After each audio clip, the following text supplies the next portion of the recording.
Урматтуу жомок сүйүүчүлөр, биз бүгүнкү жомогубузду баштадык. Жомогубуздун темасы арстан менен чычкан. Арстан курсакты тойгозуп, эс алганы чоң таштын үстүнө жаткан. Шашып бара жаткан чычкан айланып өтпөстөн анын үстүнөн өтүп кетет. Ойгонуп кетип арстан чычканды шап кармап алат. Чычкан байкуш жалдырап шашып бара жатканын айтып: "Мен сиздин керегиңизге жараармын. Мени кое бериңизчи", деп ыйлап жиберет. "Сен кийип-кичинекей болуп туруп, колуңдан эмне келмегиле?"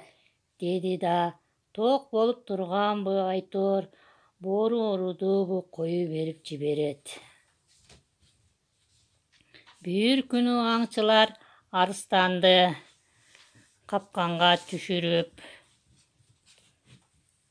кармап алышып, 4 бутун бууп, торго салып даярдап коюшкан.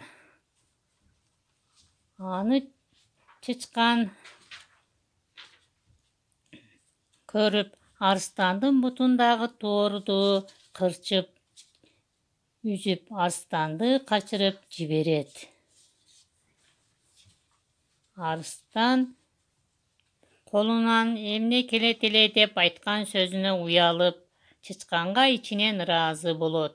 Ал эми чычкан арстандын жакшылыгы үчүн ажалдан сактап калгандыгына кубанып, жөрмөлөп жолуна түшөт.